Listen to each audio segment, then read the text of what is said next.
It is my pleasure to introduce Professor Håkan Hedenmalm from KTH Royal Institute of Technology.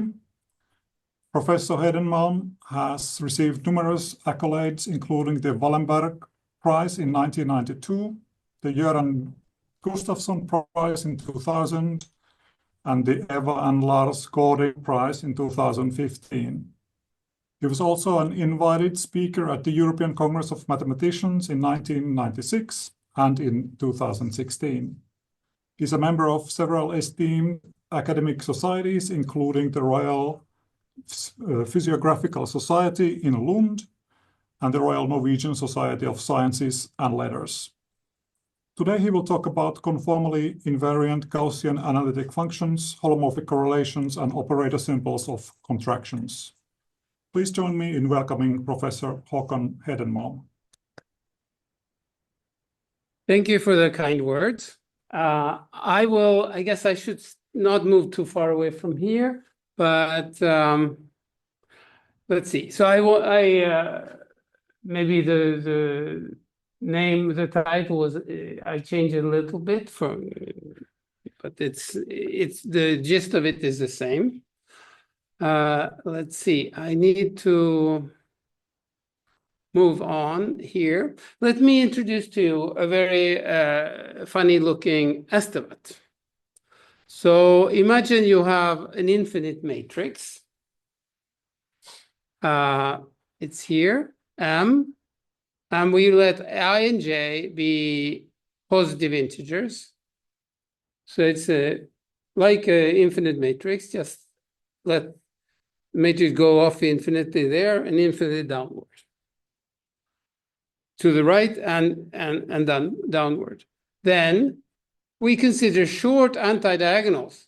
So a usual diagonal, it just goes down like this. That's the standard diagonal. Then you could think of parallels to the diagonal, right? You could follow it down like that. And then we could do perpendicular to the diagonal. And that we call an anti-diagonal. So we just look at those, and we can call, I don't know, I was influenced by some people who call them short anti-diagonals. Okay? It's where I plus j is equal to a constant. Then what we do here is we are interested in the behavior of, suppose that M is a bounded matrix bounded on little L2. Okay? And I will be interested mainly in contractions. Okay? So it means the norm is, an L2 norm is contracted. So you have a vector in L2, you map it through this matrix M, you get a new vector, and that norm of that vector in little L2 gets, maybe it's equal to the norm of the original vector, or maybe it's smaller. And that's the condition.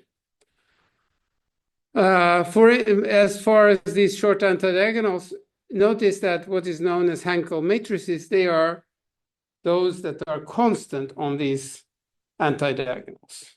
Whereas what you call tuplets operators, tuplets matrices, they are instead constant on parallels to the diagonal. So we are, so we're here somewhat closer to the notion of Hankel matrices rather than tuplets. So this is the way to think about this. So what we do is we consider a weighted sum of those short antidiagonals. Okay?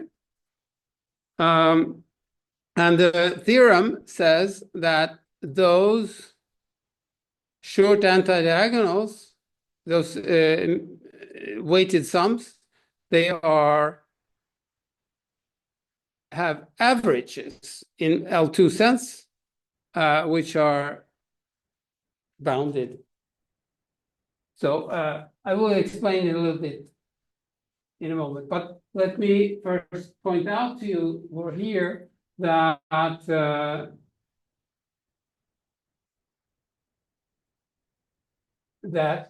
this is like saying that on average, in some sense, that these guys are not too big, most of them. Yeah, I will explain that in a moment, more precisely what it means here. Just a moment. So if we think about those numbers, S is a number, a parameter between 0 and 1. So if we sum those coefficients, S over K from 2 to infinity, we get a sum which behaves is like this logarithm of the right-hand side expression. So what it means is that here on the right-hand side, we have the sum of these. So it's like a probability measure, where if you divide out, you get like a probability measure weighted, but it's smeared out. So in fact, it's like saying that the average of these numbers you have here is bounded by 2. In what sense? In the sense what I would call, maybe it's not a way that's really standard, but I would call it second Abel means. Do you know Abel means? Right? Abel means is that you multiply so you have a sequence which doesn't really have a mean value, but it's like you take 1 and then 0 and 1 and 0 and 1, and you say, okay, there's no real limit, there's no value, but maybe in some sense it's like 1/2, right? Because it's like the same, it's 1 and then 0 equally often. And then when you can work this out in terms of Abel means, instead of dividing by k, you just multiply by s to the power k, and then you get a bound, which will be, say that the average of that is appropriately equal to 1/2. Okay, so that's what I'm saying here. All right. On the other hand, the individual these weighted sums, they're not too small. So an individual one can be this big, actually. It's possible, which is not, when k is big, pi times square root of k can be as large as you want, of course. It grows. But on average, somehow they are bounded by 2 or square root of 2 somehow. Okay. I should mention here that the theorem, which I proved in 2020, it was some Chinese mathematicians who read the paper. They found a simplified proof, and that proof actually it gives the same estimate essentially, and it uses only a little bit weaker information than that the operator is a contraction on little L2. It says if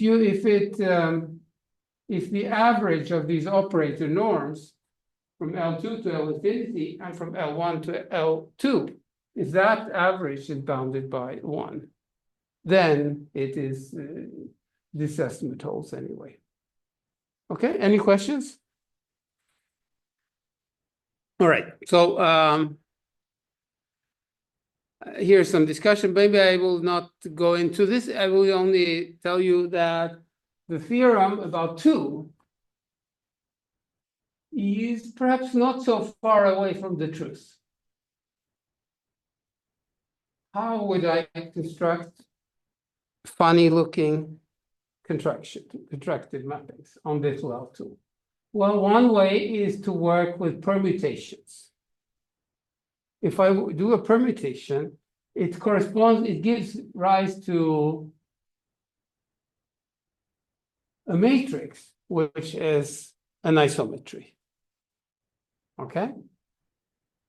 And then that permutation matrix, infinite permutation matrix, I can try to compute the sum for those. And here, in that case, if I had in This delta is the Kronecker delta, so it's 0 or 1. And it's 1 if these two numbers are the same, and 0 otherwise. So imagine you have a matrix with lots of zeros, but on each row it's 1 that's 1. And that keeps repeating, and the same thing with each column. Only lots of zeros and then a single one in each one. That's where then that corresponds to a permutation matrix. And then we try to calculate for such permutation matrices. We try to calculate these weighted sums. It turns out it's possible to reach, instead of 2 in the theorem, we can reach 1.72. Here, as you see, there is an immediate gap. What is it? Where is the truth between 2 and 1.72? Somewhere, of course, but where? Well, who would guess it's close to 1.72, and who would guess it's 2? I'm not sure myself. Okay, so this 1.72. It was done by Zachary Chase when I visited Caltech. He was an undergraduate master student then. Now he's a PhD student with Ben Green, at Oxford. All right, so here's something, we don't need it. I will also mention to you some funny looking matrices which are contractions, which are relevant to my presentation here. So they're called Grunsky matrices. Have you heard of Grunsky matrices? Never in your life? That's a bit sad. But let's try to not think of sadness too much and be optimistic. So what we do is we consider this class sigma, and there's a class S of univalent functions. S is a class of univalent functions on the unit disk in the complex plane, whereas sigma is instead a class of univalent functions on the outside of the unit disk. Okay, what's outside the unit disk is that?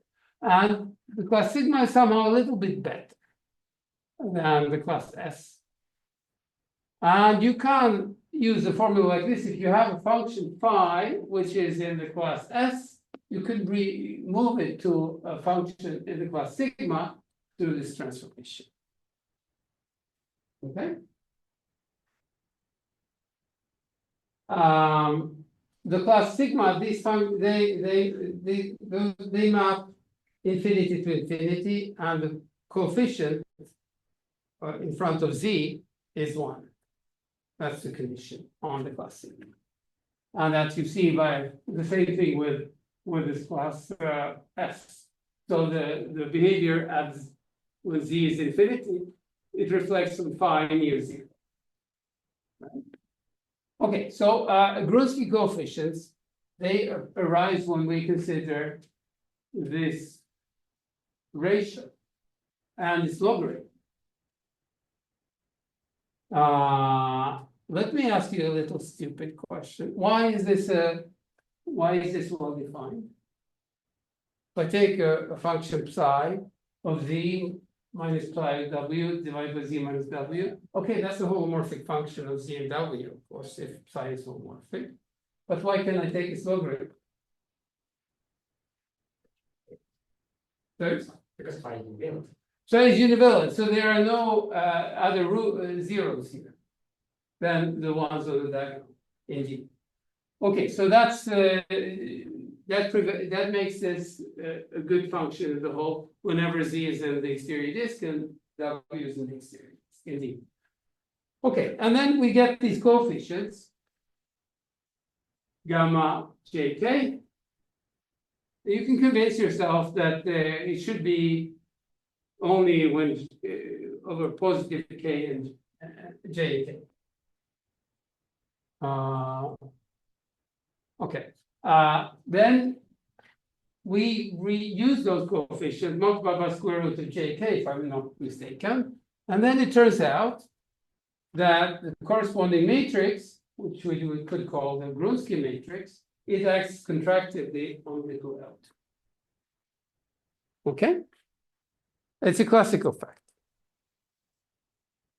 And now my open question is, in that major theorem, is it possible to replace the constant 2 for these particular kinds of matrices by 1? Okay. I will come back to this question again. If you didn't quite get it immediately, I'll return. Now I will tell you about a Sobolev space. I think I made a little mistake. I would like to replace this, instead of 1/2, think of it as 1. It was, I don't know, it's probably I was thinking about the Lopatian instead of the gradient.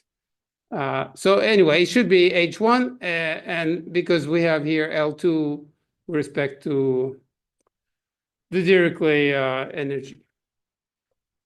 Okay. What is special? What happens here is this is a homogeneous Sobolev space. So there's something bad with it. For instance, if I take the constant 1, I compute its Dirichlet semi-norm. What is it? Its gradient of 1 is 0. So I get semi-norm 0. That's not good. But luckily, that's the only problem. The only function with gradient equal to 0 is the constant function. So if we mod out with respect to constants, we are okay. We get a space, reasonable space, a homogeneous Sobolev space. And then regarding this homogeneous Sobolev space, well, why would you ever consider it?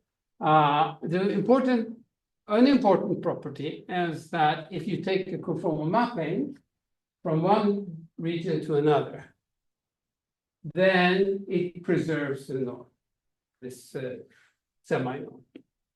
So it's invariant. The semi-norm is invariant under conformal mapping. Okay? And the corresponding Sobolev spaces are the same and asymmetrically isomorphic to each other. Then I would like to tell you also that there are natural objects called the random functions out of spaces. So if I take a Hilbert space, or like I did there, Hilbert space modulo constants, I can somehow construct a random function. But it will have, in general, it will jump out of the space, but let's not be too worried about that. So this is what happens. You take a Gaussian with respect to an element of probability space, little omega, and multiply by an orthonormal basis. So we kind of produce a random element in the space. That's the idea. But then you realize that there are some difficulties. But I'll tell you just a little bit about it. I won't discuss this to make you really unhappy about these things. But when we work with Gaussian random variables, well, we have a choice somehow, tailor-making them.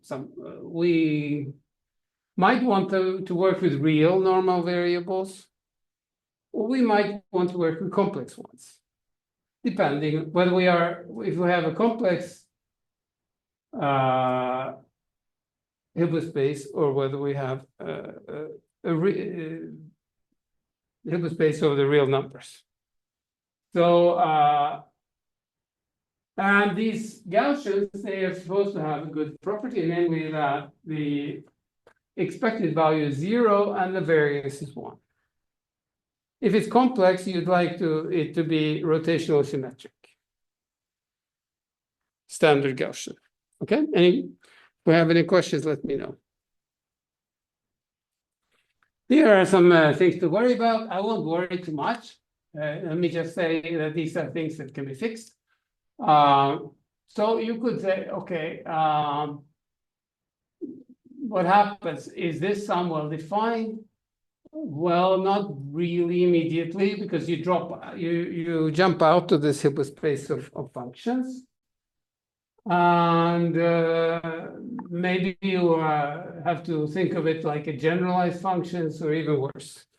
But I think quite often, in this case in particular, it will be a generalized function, which means a distribution, random distribution. And then we could worry about, okay, what about the choice of the orthonormal basis? Was it important, or is it just the same for every orthonormal basis? And of course, the answer there is also that it's okay. I mentioned also this nice observation that the Gaussian random process, which I tried to introduce to you, is somehow in one-to-one corresponding with the Hilbert space itself. So the process contains all the information of the Hilbert space, and vice versa. The Hilbert space contains all the information about the process. Okay? Yes. And then when you work with Sobolev spaces, why not try to solve the Dirichlet problem on the domain? So we can start with this function on the domain with finite Dirichlet energy, and then we split it into a harmonic part, a part which vanishes on the boundary. That's what I mean by solving the Dirichlet problem. And if you can do it, which you most often can, then you will get orthogonality between these two parts with respect to your Dirichlet inner product. Okay? And then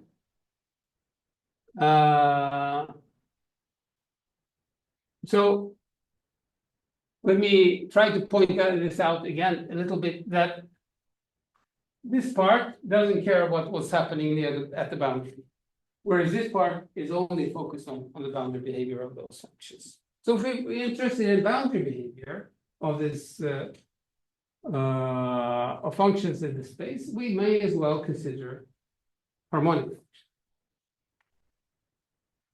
And regarding the process, this random process, this random Gaussian process I told you about, the random process will split as independent pieces because of the orthogonality.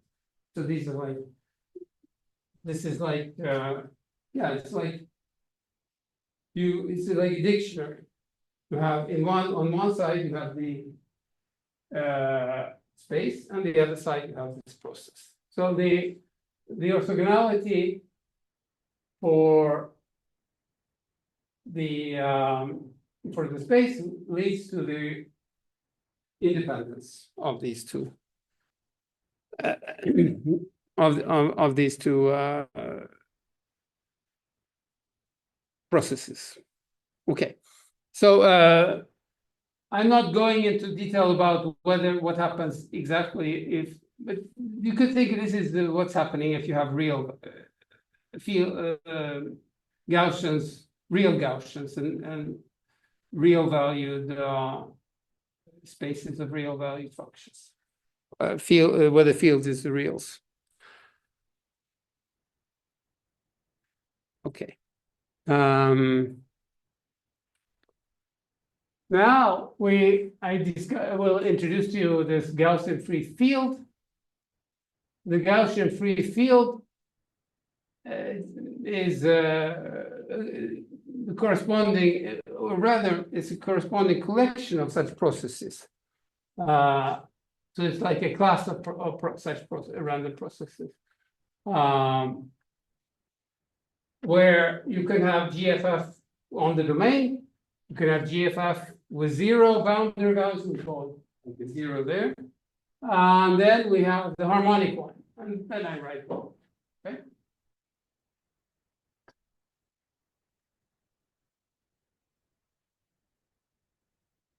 Notice also that given that everything is conformally invariant, we can assume that the domain has a little bit better shape than, for instance, I think we can assume that if it's multiply connected, then everything, it's always, so you remove circular disks or something like that. It could be infinitely many of them. Okay. Then I want to just tell you about marking a point. So since we had this trouble, we had to mod out with respect to constants. We don't like that. Probably a solution here is to fix the point instead and say force all the functions to vanish at that point. Then we get rid of this constant problem. Okay. And then we discuss this for this harmonic process, harmonic Gaussian process. And you can write, if you have the disk, you can write it, the corresponding harmonic process with this marked point at 0, which means that all functions have to vanish there. It will look like this. You just have random Gaussians, and then you have some basis, orthonormal basis. So you choose this one, monomial, because it's the simplest one. And you take real part because we deal with the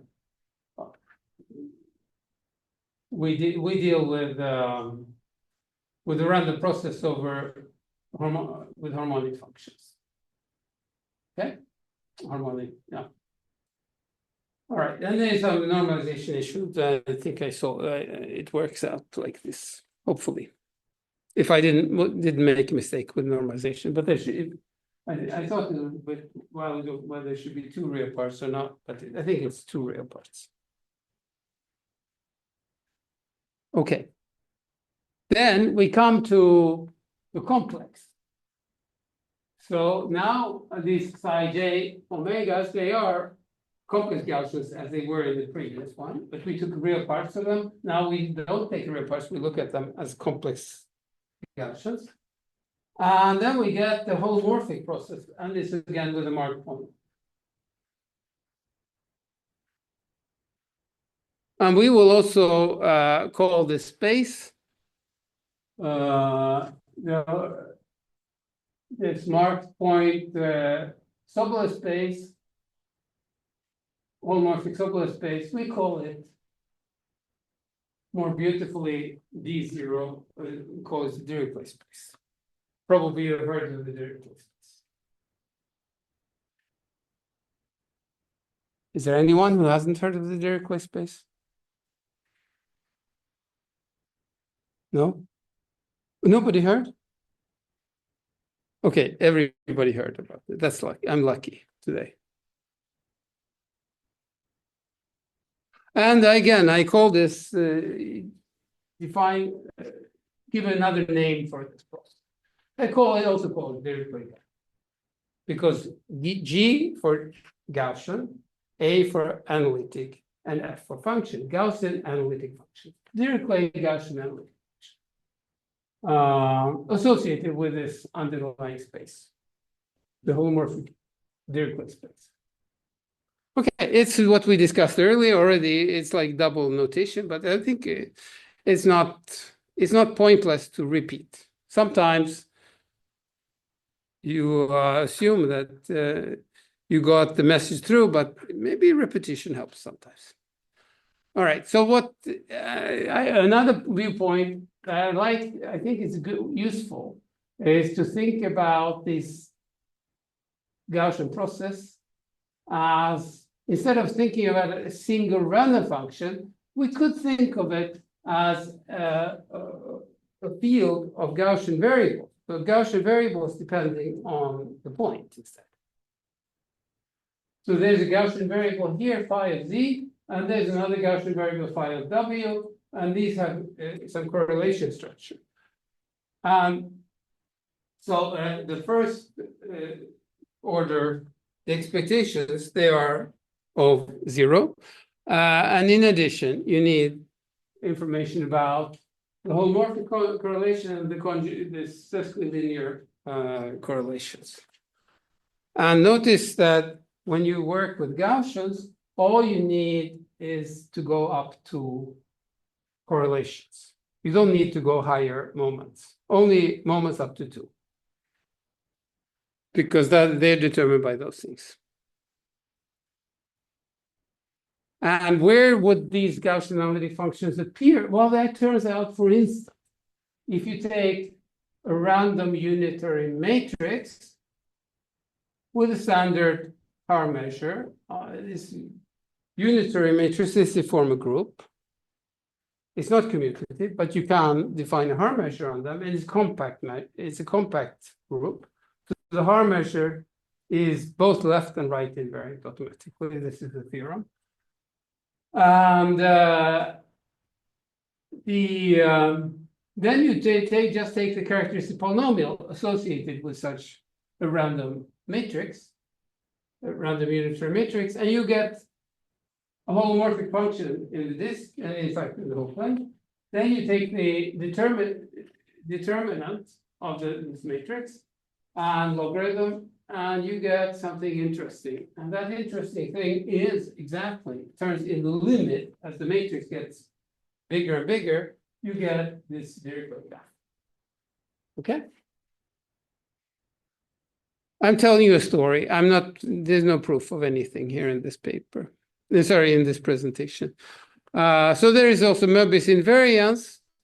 The Möbius invariance, the norm invariance means under conformal norm conformal invariance leads to conformal invariance of this Gaussian of this Dirichlet graph or holomorphic GFF, if you like.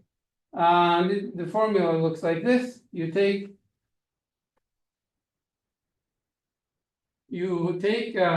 compose with your automorphism, and then the only problem is the mark point. The mark point, the value of the mark point should be 0. So we need to subtract. And then we get another copy of the same process.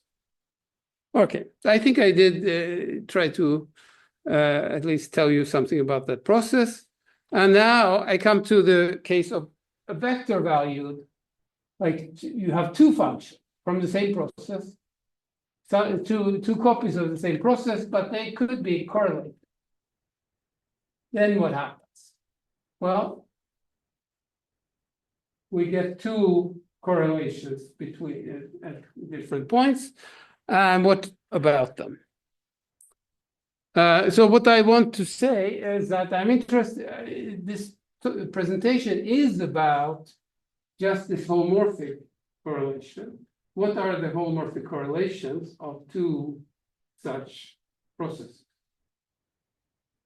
It turns out that it's all governed by a contractive operator on capital L2 of the disk. Okay, so if you give jointly Gaussian, but maybe that they are correlated somehow, then this correlation, this holomorphic correlation, has to take this form. Notice that if z is 0, it's 0. That's because all this process has to vanish at the origin, and that one also vanishes at the origin. So if w is 0, it's the same. And the main thing is that there's this contraction governing things. On the other hand, if I give you a contraction, there are two such Gaussian processes, which whose correlation is like in this form. I thought it was like kind of unexpected initially, but maybe after some thinking, it's well close to trivial maybe. After all. Any thoughts? Any questions? Nothing? So I give you examples of some contractions. I told you about one contraction is this Grunsky operator. The Grunsky operator can be written in integral form like this, where you have a conformal mapping in this class S. I know you're vanished from the picture. I'm sorry about that. Yes, I didn't. It's not good. But I like to move. I'm sorry. Okay, so there's on L2, we have these nice operators which are contractive, which are called multiplication operators. You multiply by a function of modulus less than or equal to 1, and you get a contraction. Then you do this transformation, which I write for the script P. Let me return to it so you see it again. So basically, we're talking about almost this P. It's just ZW times the P of T. Okay?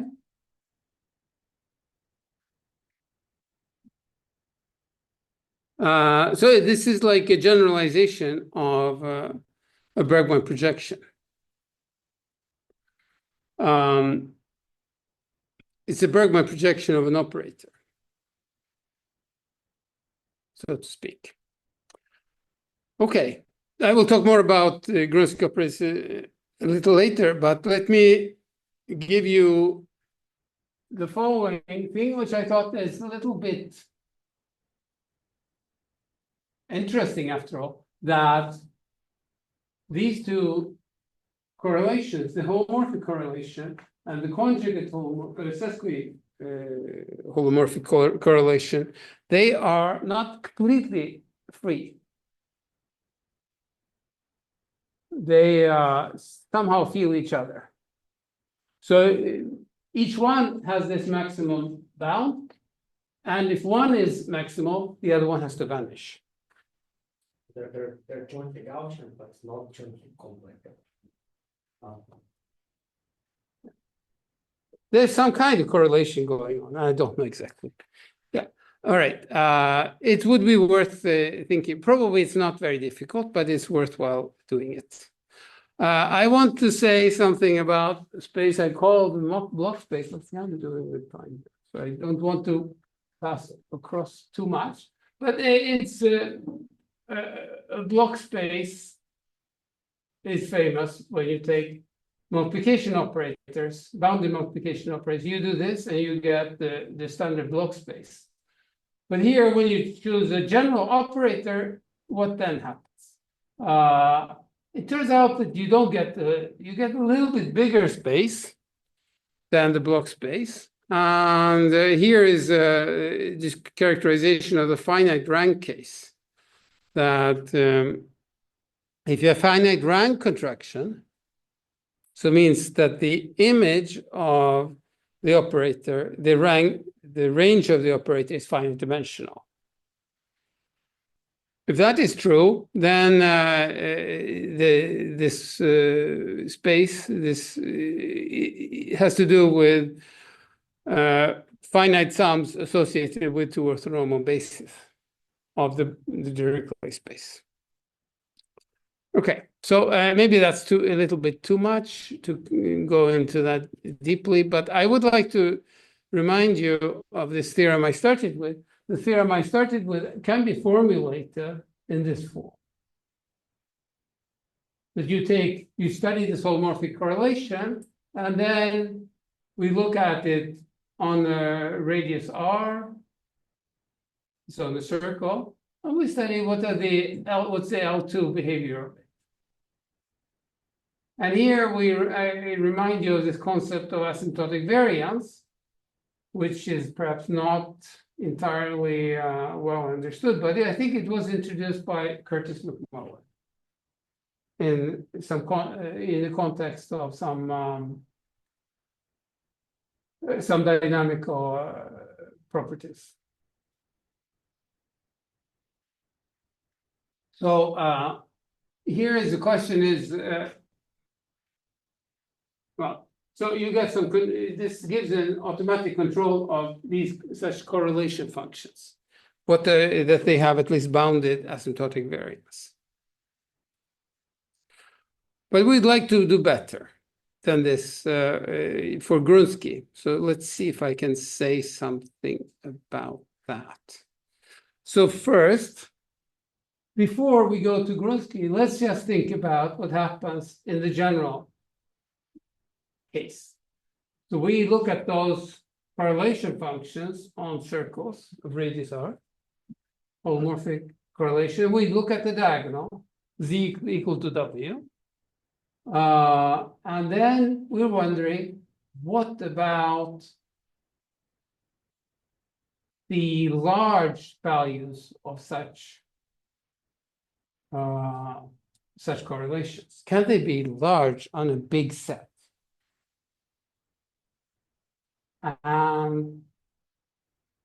So this is the question in other form. If you divide by the corresponding scaling associated with this finite so that the variance remains controlled, so this is scaled. Then what about the test of the distribution? Can we control it? And that's this question. That's an open question. I think it's worthy of consideration. I can say that I did work with this problem together with Sergei Shumorin before he passed away. And he found a way to do it, which doesn't do this, but it gives, like, suppose you have a log-log factor and square the log-log factor, then you can control it. So that's a substantially weaker statement than sub-Gaussian tails. All right, but anyway, that's where our knowledge at this current moment stops. Again, let us look at operator symbols for these Grunsky operators. Let me return to them because they are particularly interesting, maybe especially interesting in this Finnish context. In Finland, people have been interested in conformal mapping a long time, also in quasi-conformal mapping. So let us consider this Grunsky operator associated with a mapping in this class S. Then you have that formula. And you look at the diagonal restriction, is exactly this expression.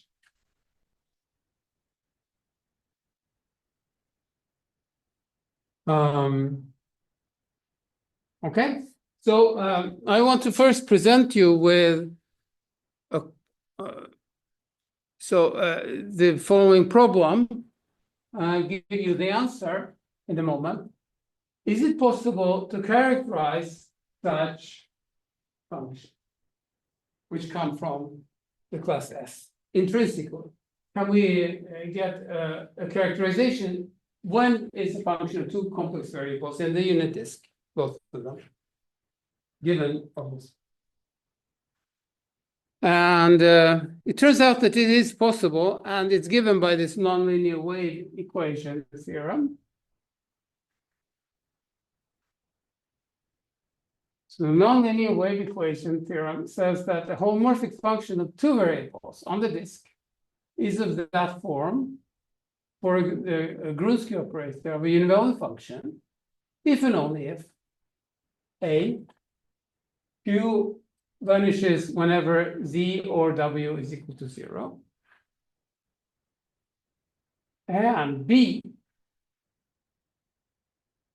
this function solves that nonlinear wave equation.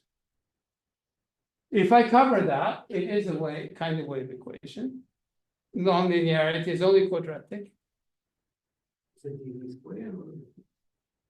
Bz of Q. Which one is this? The last term.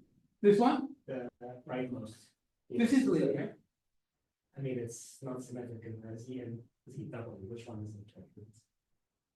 If I replace the solution is automatically going to be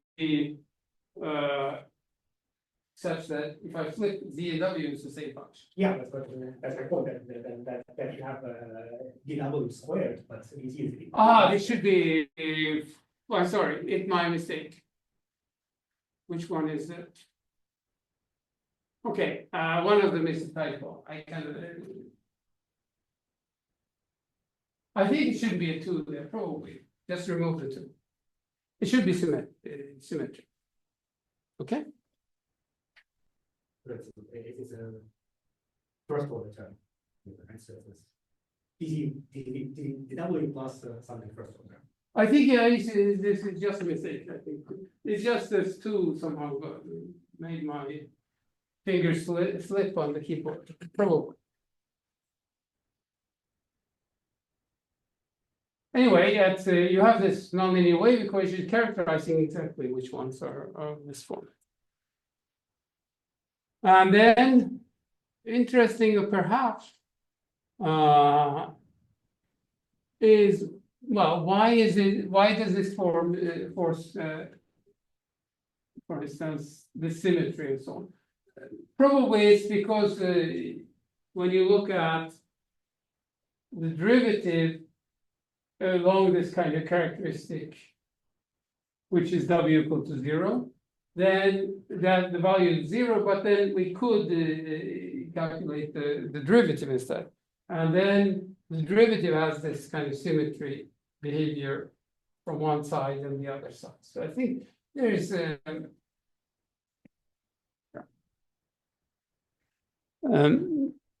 anyway, it's automatic somehow from the equation. And I come now to some things that I think are interesting. And it's like, this is a repeat of what I talked about from the beginning. So we start with that short anti-diagonals for the Grunsky operator, and we calculate what it means. And it can be viewed in terms of these functions, but they can also be viewed directly in terms of this class psi from the class capital sigma. And the statement is that you integrate over a radius slightly bigger than 1, you take a whole circle, you take the L2 integral of this function log psi prime. How big can it be? As your radius shrinks down to 1. And we already know that the growth rate is maximally of this order of magnitude. We try to see what's the constant, what's the best constant. And the claim is that the best constant should be at most 1. But we have the theorem saying it was 2. 2 is true. So where is the truth? This here, this is an alternative. Why do I have this expression? It's because of the previous formula. We go back to that formula so you see it. Remember that if you take the diagonal, you have the z squared phi prime over phi squared. And now we just look at it on a radius r. Okay?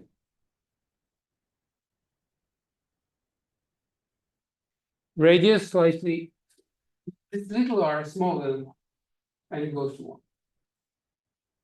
Okay? Can you see why these things are like the same conjecture?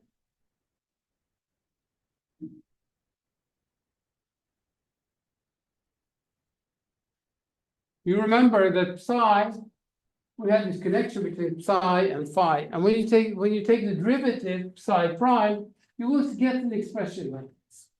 So that's where it comes from.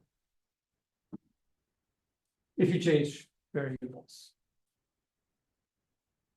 So these two are kind of the same, and it's also the same as asking what happens to Grunsky operators in my original short anti-diagonal theorem. And we don't know. So can we go down from from 2 to 1. I thought initially, when I started this kind of project, I thought maybe immediately for any contraction, it's just the artificial that we get 2. We should probably get for general contraction, get 1, it's just a deeper theorem. But actually, it wasn't true. It was shown by this example by Zachary Chase that you can reach up at least to 1.72, which is very far away from 1, right? I think numerically, quite a big distance. So something more, if you believe that this is true, which you perhaps should, then there is something about these Grunsky operators that force you to go from much, much deeper down in the growth.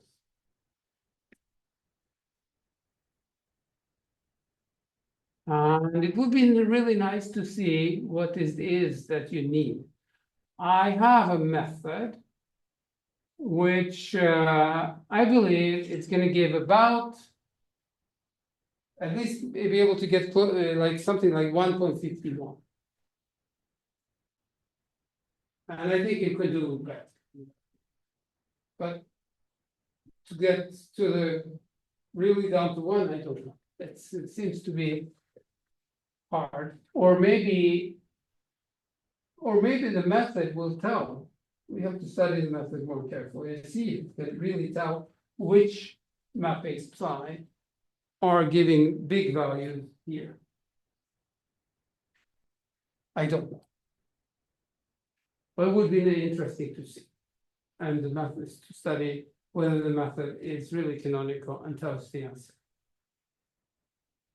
But I'm not giving you any proofs, and maybe that's a good thing, because if I give you proofs, you will be overburdened. And